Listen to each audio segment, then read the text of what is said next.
തമിഴ് രാഷ്ട്രീയം ഇപ്പോൾ ഉറ്റുനോക്കുന്നത് ഒരു സിനിമയിലെ ക്ലൈമാക്സിനേക്കാൾ ഉദ്വേഗഭരിതമായ നിമിഷങ്ങൾക്കാണ്.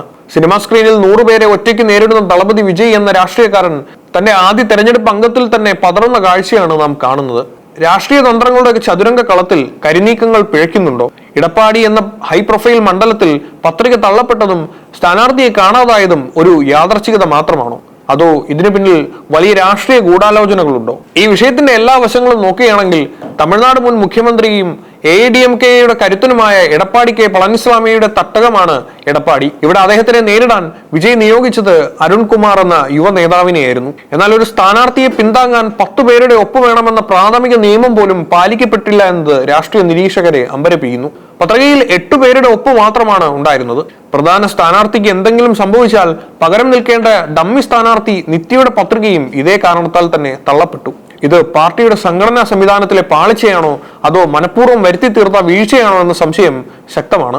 പത്രിക തള്ളപ്പെട്ടതിന് പിന്നാലെ അരുൺകുമാറിനെ കാണാതായത് തമിഴ് പോലീസിനെ പോലും കുഴയ്ക്കുന്ന ഒന്നാണ്. TVK പ്രവർത്തകർ ആരോപിക്കുന്നത് പ്രകാരം പത്രിക സമർപ്പിച്ചതിന് ശേഷം അദ്ദേഹത്തിന്റെ മേൽ വലിയ രാഷ്ട്രീയ സമ്മർദ്ദങ്ങൾ ഉണ്ടായിരുന്നു. സ്ഥാനാർത്ഥിയെ ഭീഷണിപ്പെടുത്തി മാറ്റി നിർത്തിയതാണോ?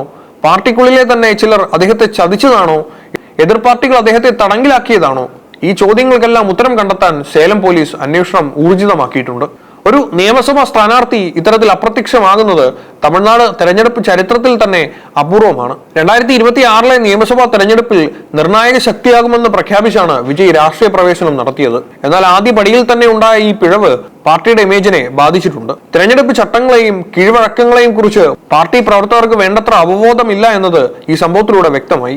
ആവേശത്തോടെ പ്രചരണത്തിന് ഇറങ്ങിയ പ്രവർത്തകർക്ക് ഈ തിരിച്ചടി വലിയ ആഘാതമാണ് നൽകിയിരിക്കുന്നത്. DMKയും AIADMKയും ഈ അവസരം വിജയ്ക്കെതിരെയുള്ള ആയുധമാക്കി മാറ്റുകയാണ്. സിനിമയല്ല രാഷ്ട്രീയമെന്ന് വിജയ് അവർ ഓർപ്പിക്കുന്നു. എടപ്പാടി മണ്ഡലത്തിൽ നിന്ന് 6ാം തവണയും മത്സരിക്കുന്ന എടപ്പാടി പളനിസ്വാമിക്ക് വിജയുടെ സ്ഥാനാർത്ഥിയുടെ പത്രിക തള്ളപ്പെട്ടത് വഴി വലിയൊരു ഭീഷണി ഒഴിവായി കിട്ടിയിരിക്കുകയാണ്. യുവജനങ്ങളുടെ വോട്ടുകൾ TVK സ്ഥാനാർത്ഥി സ്വന്തമാക്കുമെന്ന് ഭയപ്പെട്ടിരുന്ന AIADMK ക്യാമ്പിന് ഇത് വലിയൊരു ആശ്വാസമാണ് നൽകുന്നത്.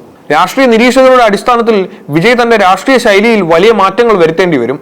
വെറും ഫാൻസ് അസോസിയേഷൻ എന്ന നിലയിൽ നിന്ന് ഒരു കേഡർ പാർട്ടി എന്ന നിലയിലേക്ക് ഉയരാൻ ഇത്തരം സാങ്കേതിക പിഴവുകൾ വലിയ തടസ്സമാണ്.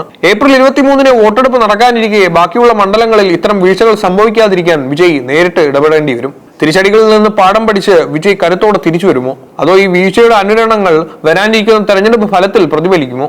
തമിഴ്നാട് രാഷ്ട്രീയത്തിൽ ഈ നാടകീയ നീക്കങ്ങൾ വരും ദിവസങ്ങളിൽ കൂടുതൽ വെളിപ്പെടുത്തലുകൾക്ക് സാക്ഷ്യം വഹിക്കാം.